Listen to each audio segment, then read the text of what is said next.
오늘 우리에게 주시는 거룩하신 하나님의 말씀은 열왕기상 2장 19절에서 25절의 본문의 말씀입니다.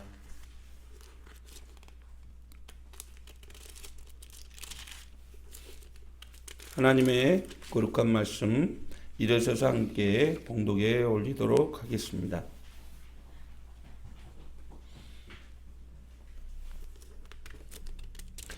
밧세바가 이에 아도니아를 위하여 말하라고 솔로몬 왕에게 이르니 왕이 일어나 영접하여 절한 후에 다시 왕자에 앉고 그의 어머니를 위하여 자리를 베푸니 그가 그의 오른쪽에 앉은지라.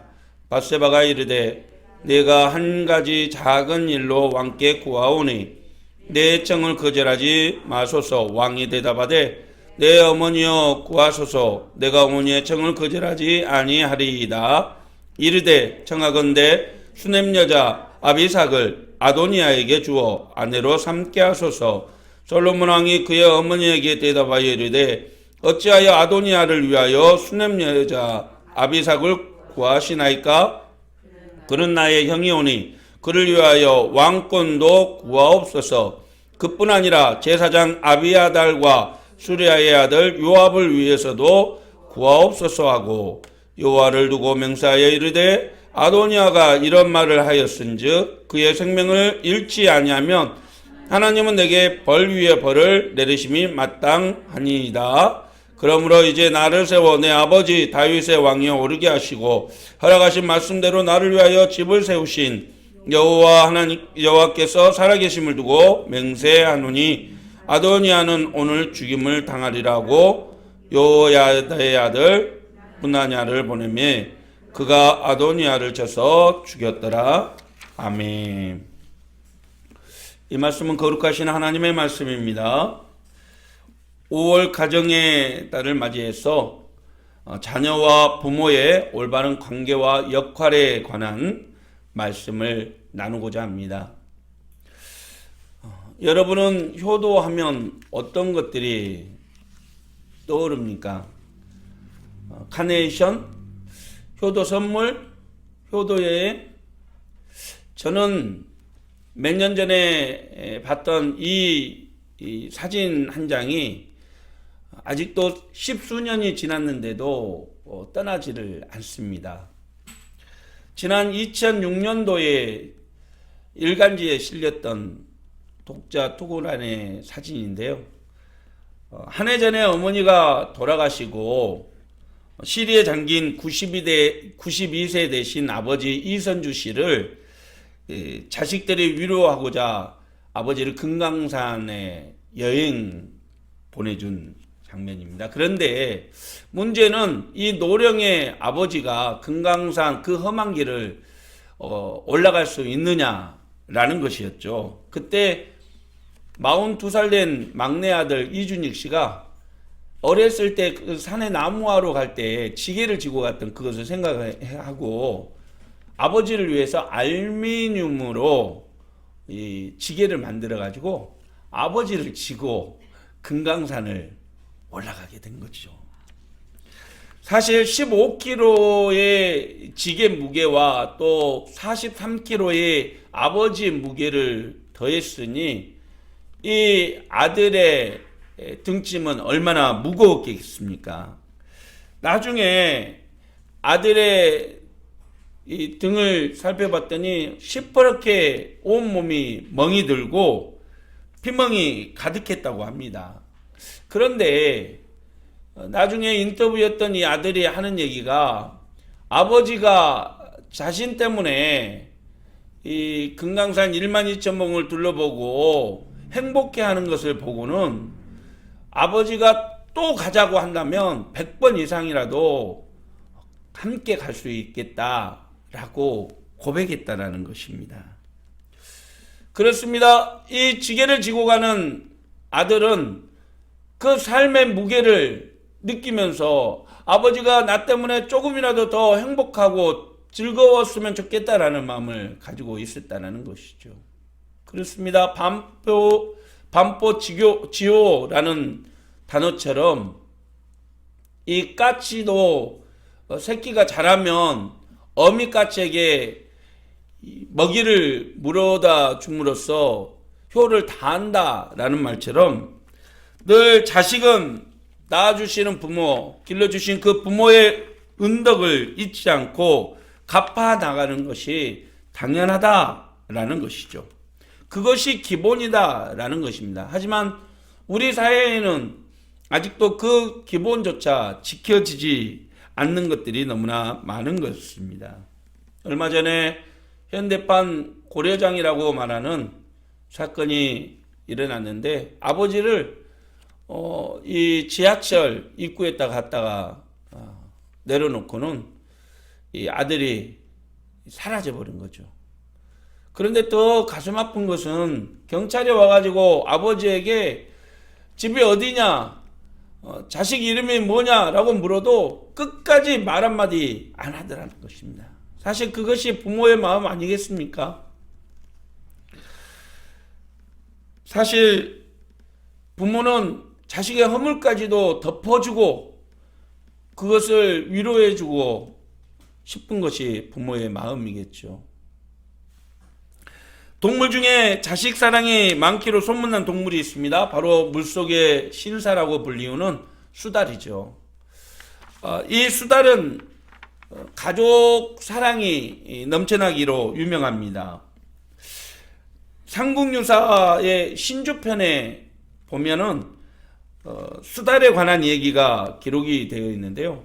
해통이라는 사람이 스님으로 출가하기 전에 있었던 내용이 기록이 되어 있는데 어느 날 냇가에서 수달 한 마리를 잡아가지고 고기와 가죽을 취하고 뼈만 남은 그 수달을 던져놓고 왔다고 합니다. 그런데 그 다음날 그 냇가를 찾았는데 핏자국만 있고 끝뼈가 사라진 겁니다.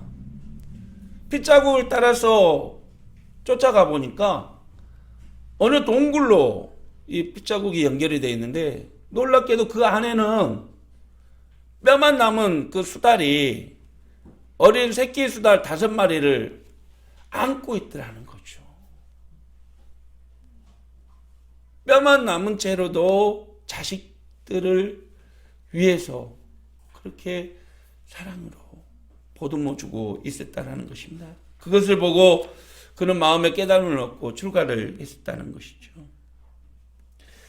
여러분, 그것이 부모의 마음 아니겠습니까? 내 자식이라는 것만으로도 평생을 헌신하고 희생하는 것이 부모의 마음이죠. 그래서 성경은 내 부모를 공경하라. 이유 없이, 조건 없이 내 부모를 공경하라 라고 말하고 있는 것입니다. 부모라는 이유만으로 무조건 공경해야 한다라는 것이죠. 자식도 마찬가지 아니겠습니까? 자식도 사랑의 조건이 어디 있겠습니까? 내 자식이니까 아무 조건 없이 모든 것을 내어주고 허물을 덮어주는 것이죠. 그렇습니다. 효도하는 자식에게는 자녀를 지극히 사랑하는 부모가 있는 것이죠. 자식은 부모에게 인간의 도리를 다해서 효도해야 하고 부모는 자식에게 아낌없는 사랑을 전해주어야 하는 것입니다. 이것이 부모와 자식 간의 사랑인 것이죠. 작년 보건복지부에서 발표한 통계에 따르면 한 해 동안 부모를 학대해서 신고된 건수가 6,000건이 넘는다고 합니다. 그만큼 우리의 사회가 부모와 자식 간의 관계가 많이 무너졌다는 것을 의미하는 것이죠. 부모와 자식 간의 역할을 제대로 인식하지 못하고 있다는 것입니다. 사회가 발전하고 문화가 발전할수록 부모와 자식 간, 가족 간의 사이가 관계가 많이 틀어졌다는 것을 의미하죠. 사랑하는 성도 여러분, 꽃밭을 망치는 방법 중에 가장 빠른 방법이 방치하는 것이라고 합니다. 부모와 자식 간의 관계도 마찬가지죠. 부모 사랑, 자식 사랑은 혼자 하는 것이 아닙니다. 서로가 관심을 두고 그 관계를 새롭게 만들어가기 위해서 노력하는 것이죠. 그냥 놔두고 부모니까 자식이니까 방치하게 되면 관계는 멀어질 수밖에 없다는 것입니다. 아무리 부모가 자식을 사랑해도 자식이 부모의 수고와 정성과 사랑을 몰라주면 속상하고 슬픈 일이죠. 자식이 부모에게 아무리 잘하려고 해도 자식의 마음을 헤아려주고 이해해주지 않으면 정말 속상하고 슬픈 일입니다. 그래서 아름답고 멋진 부모와 자녀 간의 관계를 가지기 위해서는 먼저 하나님께 지혜를 구해야 한다라고 성경은 우리에게 말하고 있죠. 바로 오늘 본문에 나오는 솔로몬 왕처럼 말입니다. 그는 어머니 밧세바를 지극정성으로 섬겼고 모두가 인정하는 효도의 진수를 보여주었습니다. 하지만 그의 어머니가 사람의 지혜를 따라서 그에게 청탁하고 하나님의 뜻을 거역했을 때 그는 단칼에 하나님의 어머니의 청탁을 거절하고 하나님의 바른 뜻을 세우기 위해서 결단하게 되었죠. 사랑하는 성도 여러분, 솔로몬처럼 언제나 부모님을 공경하고 사랑하며 존중하는 믿음의 자녀 되기를 축원합니다. 그러나 언제나 하나님의 원하시고 바라시는 공의를 실천하며 정직한 삶을 살아가는 저와 여러분이 되시기를 소망합니다. 오늘 본문의 내용은 이렇습니다. 다윗에게는 많은 자식들이 있었는데요. 첫째 암논, 둘째 길르압, 그리고 셋째 압살롬은 죽고요. 넷째 오늘 본문에 등장하는 아도니아가 그의 아버지가 소약해지니까 그 아버지의 소약함을 핑계로 자기가 장자 서열 이르니까 왕이 되려고 신하들을 부르고 잔치를 베풀고 여론을 형성해 나가게 되는 것이죠. 언제나 자기가 왕이 될 것을 공언을 했던 것입니다. 하지만 솔로몬의 어머니 밧세바가 다윗 왕을 찾아가서 솔로몬을 왕으로 세워달라고 호소했고 또 하나님 앞에서 약속했던 다윗 왕은 솔로몬을 이스라엘 왕으로 세우게 되었던 것이죠. 우리 열왕기상 1장 30절 말씀 같이 한번 보겠습니다. 함께 말씀 봉독하겠습니다. 내가 이전에 이스라엘의 하나님 여호와를 가리켜 내게 맹세하여 이르기를 내 아들 솔로몬이 반드시 나를 이어 왕이 되고 나를 대신하여 내 왕위에 앉으리라 하였으니 내가 오늘 그대로 행하리라. 솔로몬이 왕이 된 후에 아도니아는 황후 밧세바를 찾아가서 수냄 여인 아비삭을 자신의 아내로 달라고 솔로몬에게 부탁하라고 이렇게 청탁을 하게 되죠. 왜냐하면 왕의 어머니인 황후가 왕궁의 모든 후궁들과 또 궁녀들을 관리하고 있었기 때문에 아도니아는 밧세바에게 그 같은 청탁을 했던 것이죠. 아도니아의 부탁을 받은 밧세바는 솔로몬에게 나갑니다. 이때 솔로몬은 자신의 어머니 밧세바에게 최대한의 애우와 존중으로 영접을 하게 되죠. 2장 19절 말씀 다시 한번 보시죠. 밧세바가 이에 아도니아를 위하여 말하려고 솔로몬 왕에게 이르니 왕이 일어나 영접하여 절한 후에 다시 왕자에 앉고 그의 어머니를 위하여 자리를 베푸니 그가 그의 오른쪽에 앉은지라. 오른쪽에 앉았다라는 말은 존귀와 영광의 자리에 앉게 했다라는 것입니다.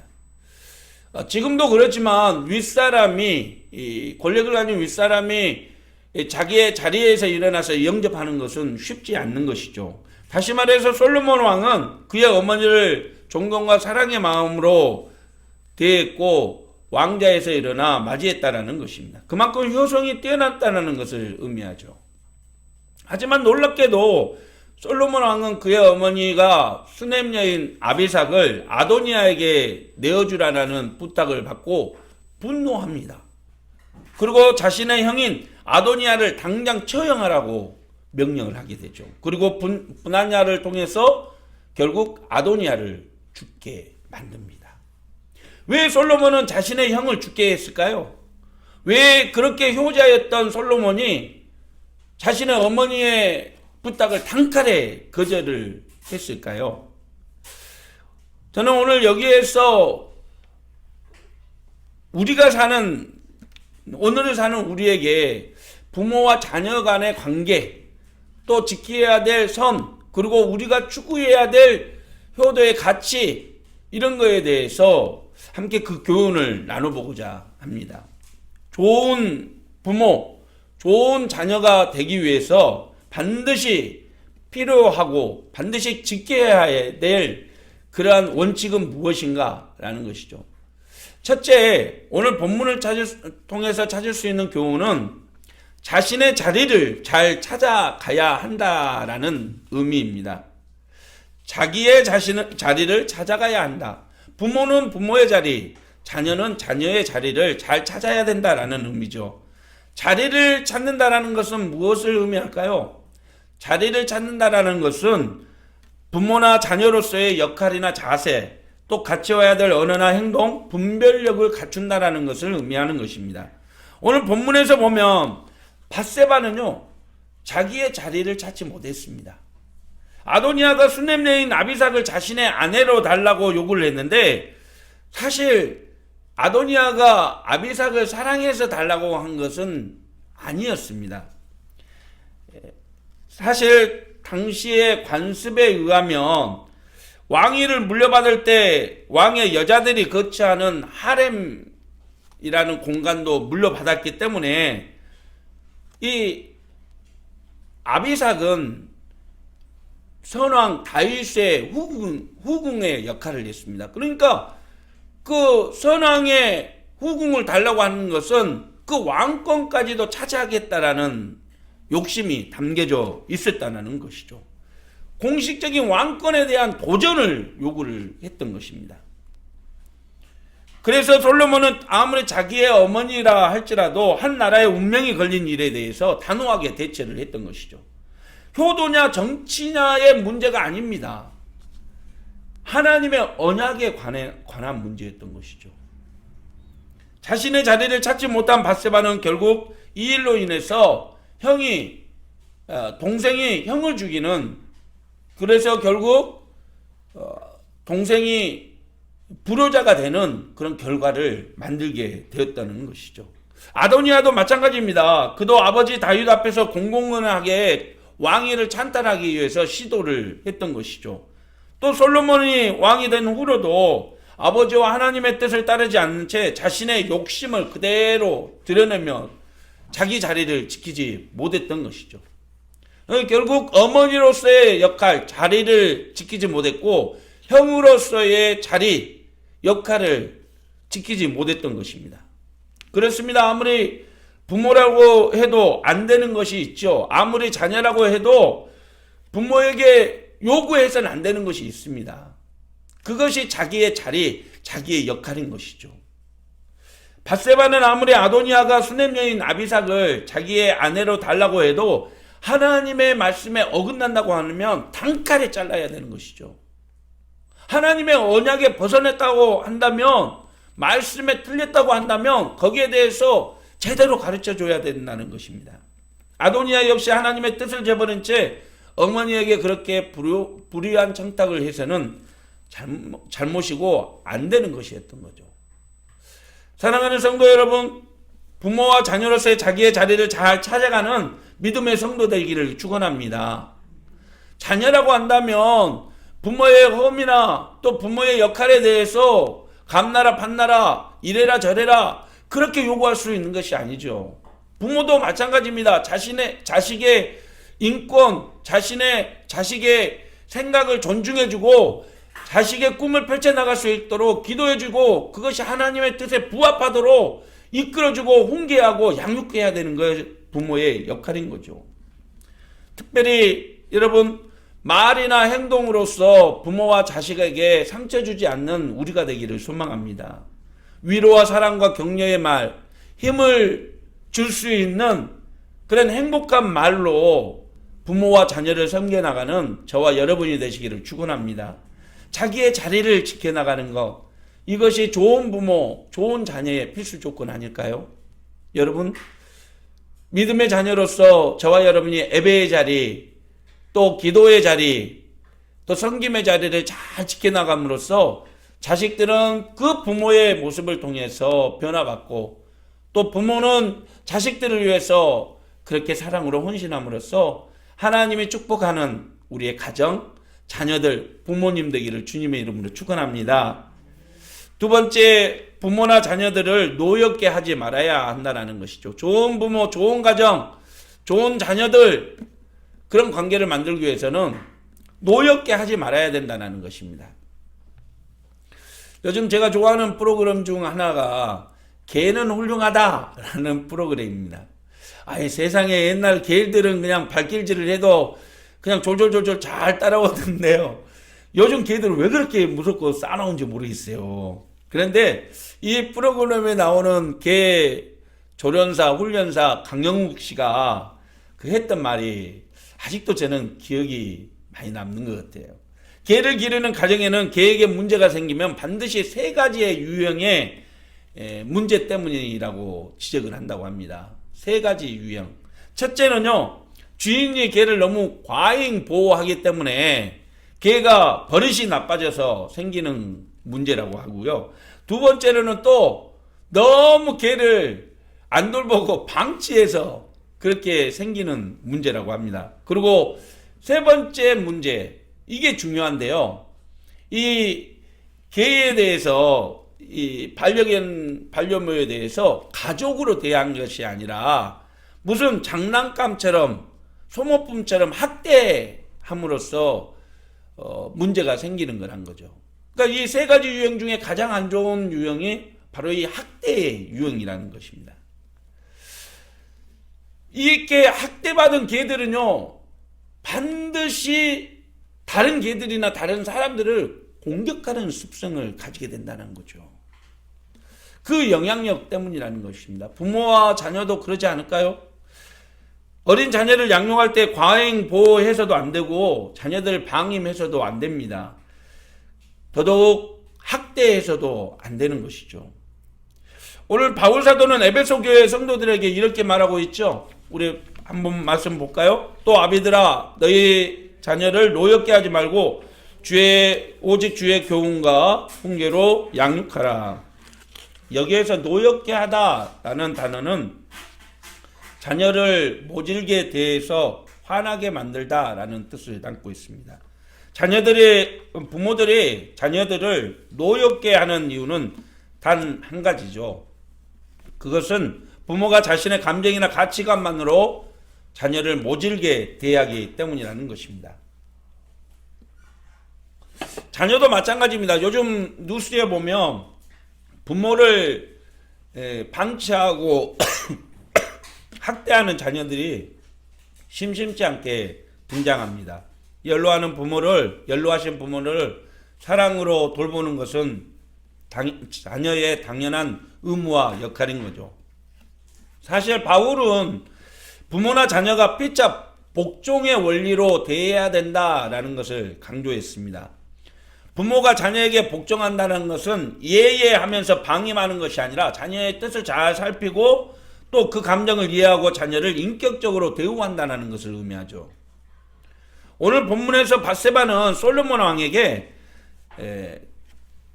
자신의 감정과 가치관만으로서 왕에게 청탁하고 자녀를 노엽게 만들고 말았다는 것이죠. 솔로몬 왕의 어머니의 말을 듣고 형 아도니아를 죽게 한 것은 지나친 감정의 결과가 아니라 당연히 그렇게 할 수밖에 없었던 이유가 있었다는 것이죠. 그러니까 애시당초 그런 청탁을 안 해야 되는 걸 원칙인데 그 청탁을 함으로써 모든 일이 다 어그러져 버리고 말았다는 것입니다. 왜냐하면 만일 그 다윗 왕의 후궁을 아도니아가 아내로 차지했다라는 소문이 나게 되면 이거는 왕권 찬탈, 즉 왕권이 옮겨졌다는 것을 의미하기 때문에 백성들은 혼란에 빠지게 되고 그야말로 이것은 하나님께서 정하신 질서에 반한 결과를 만들게 되었다는 것이죠. 그래서 애시당초 이것은 율법적으로나 또 질서적으로 그렇게 청탁해서는 안 되는 문제였다는 것이죠. 그렇습니다. 여러분, 자녀는 부모의 소유물이 아닙니다. 하나님이 주신 상급이자 선물이죠. 그러기에 지나친 욕심이나 요구를 해서 자녀를 인격적으로 힘들게 해서는 안 된다는 것이죠.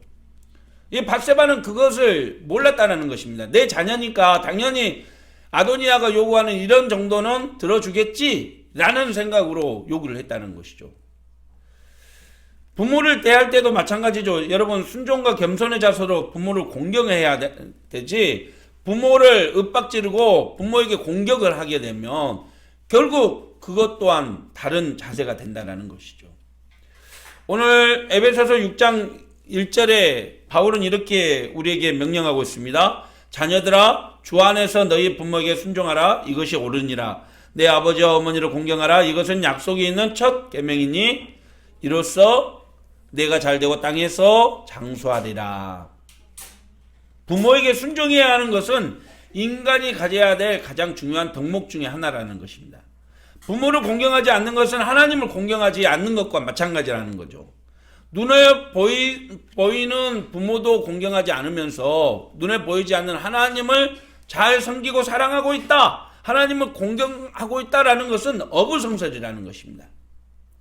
매사에 부모의 권위를 인정하고 순종하며 살아가는 우리가 되기를 소망합니다. 하나님께 복종하신 예수님의 본을 따라서 우리도 부모님께 순종하고 또 부모님을 기쁘시게 하는 그런 삶을 살기를 소망합니다. 또 자녀들, 부모님들도 마찬가지입니다. 자녀들이 옳은 가치 판단을 내릴 수 있도록 그들을 노엽게 하지 말고 그들에게 이치적인 판단을 내려서 그들의 의사를 존중해주고 그들을 노엽게 하지 않는 그런 부모가 돼야 될 줄 믿으시기 바랍니다. 마지막 세 번째 교훈은 오직 하나님이 기뻐하신 뜻만을 쫓아 살아야 한다는 것이죠. 오늘 본문에 나오는 아도니아의 히브리 단어의 의미는 여호와는 나의 주님이다 라는 이름의 뜻이 있습니다. 참 좋은 뜻이죠. 그런데 오늘 아도니아는 여호와는 나의 주인이다 라는 그 이름에 걸맞게 살지를 못했습니다. 사실 아도니아가 자신이 왕이 되기 위해서 반역을 모의하게 된 배경에는 몇 가지 이유가 있는데요. 첫째는 살아있는 다윗의 아들들 가운데 최연장자이기 때문에 왕이 승계 서열 1위였기 때문에 자기는 당연히 왕위를 물려받을 줄 알고 있었다라는 것이죠.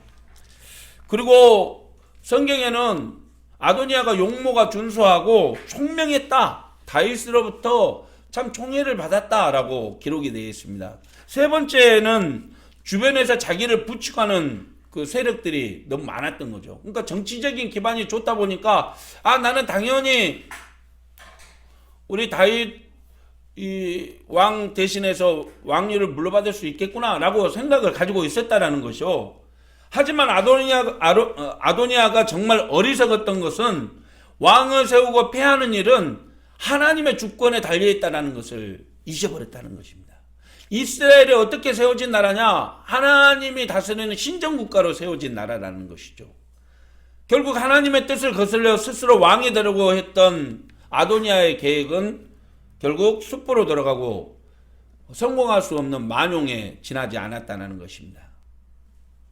그런데 밧세바도 역시 마찬가지였다는 거죠. 하나님의 뜻을 외면하고 자기 욕심에 사로잡힌 아도니아의 교만을 보고도 그를 저지하고 하나님의 바른 뜻을 따르도록 권면해야 되는데 오히려 솔로몬 왕에게 청탁함으로써 피해 숙청이 진행되게 만들고 말았다는 것입니다. 결국 하나님의 뜻을 따르지 않는 세상의 가치와 이치적인 판단은 이런 잘못된 결과를 낳게 된다는 것입니다. 사랑하는 성도 여러분, 여러분들은 어떤 가치와 판단으로 자녀들을 양육하고 자녀들을 위해서 사랑으로 훈육하고 있습니까? 하나님의 뜻과 하나님의 사랑과 하나님의 말씀으로 양육하고 있습니까? 내 지식과 내 판단으로 그들을 양육하고 있습니까? 여러분, 하나님의 뜻과 다른 길로 행하게 하고 세상의 가치관과 세상의 판단으로 양육하면 결국 하나님의 길과 다른 길로 갈 수밖에 없다는 것을 기억하시길 바랍니다. 요즘 참 힘든 세상입니다. 자녀 양육이 쉽지가 않지요. 부모를 공경하고 섬기는 일도 참 쉽지 않습니다. 과연 우리는 어떤 가치관 기준으로 살아가야 할까요? 오늘 본문의 교훈처럼 오직 하나님의 뜻을 존중하고 하나님의 가치관으로 살아가야 한다는 것입니다. 그럴 때 부모와 자녀 관계는 좋은 관계, 좋은 부모, 좋은 자녀의 위치에 설 수 있다는 것이죠. 할렐루야. 하나님의 뜻과 전혀 다른 것으로 가치관을 심어준다면 무엇이 아이들을 자라나게 하겠습니까? 여러분, 자신의 성공을 위해서 약자도 짓밟고 권모술수를 통해서 자신의 모든 가치관을 세우고 성공을 추구하는 자녀들의 끝은 결국 하나님과 다른 길로 갈 수도 있다는 것을 우리는 기억해야 합니다. 반드시 하나님의 공의를 따르고 하나님을 기억하는 삶을 살라라고 훈육하고 양육하는 저와 여러분이 되시기를 축원합니다.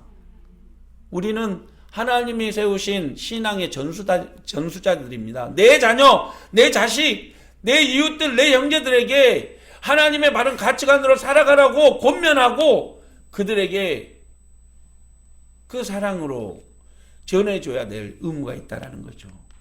여러분, 하나님이 기뻐하는 뜻을 쫓아 살아가는 저와 여러분, 좋은 부모, 좋은 자녀 되기를 축원합니다. 그럴 때 우리 가정 힘들고 지칠 때마다 서로 위로해주고 서로를 위해서 기도해 주시고 그럴 때 기쁨과 감사가 넘치는 가정으로 충만하지 않을까요? 그 은혜가 여러분의 섬기는 가정에 충만하시기를 기도합니다.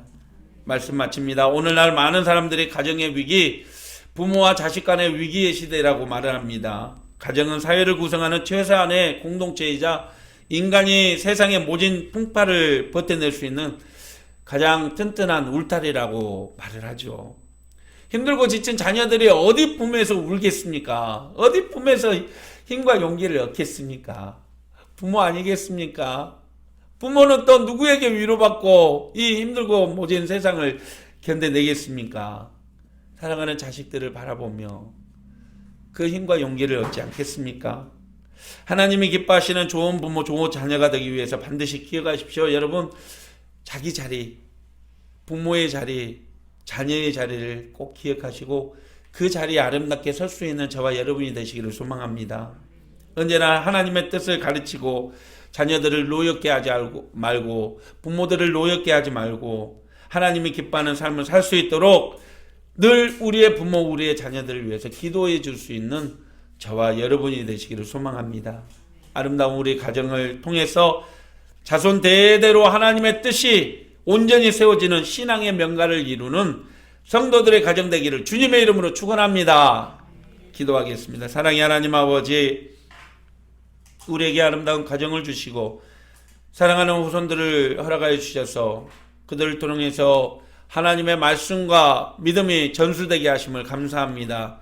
하나님이 세우신 이 땅의 모든 가정들이 평안과 기쁨을 얻을 수 있도록 하나님 축복하여 주시고 특별히 성도들의 가정에 하나님의 온전한 뜻을 따르며 하나님이 주시는 정의와 공의를 따르는 실천하는 그러한 좋은 부모, 좋은 자녀들 다 되게 도와주시옵소서. 우리의 가정들이 세상으로부터 지친 그런 부모와 자녀들이 힘과 용기를 얻는 가정 되기를 소망합니다. 정말 기도해주고 또 격려해주고 위로해주는 부모의 역할, 자리를 잘 찾아가는 부모들, 자녀들 되게 하시고 또 기도해 줄 수 있는 아름다운 가정 되게 축복하여 주시옵소서. 예수님의 이름으로 기도드립니다. 아멘. 사랑하는 교우 여러분, 하나님의 뜻은 우리에게 공의와 정의를 따르며 사랑을 실천하는 것이라고 말씀하십니다. 사랑하는 자녀들, 부모님들 사랑으로 섬기시고 진정으로 우리가 서야 될 자리를 기억하며 믿음의 길에 서십시오. 반드시 하나님께서 여러분의 가정과 여러분의 자녀들, 여러분의 부모들을 축복해 주실 것입니다. 기도하겠습니다.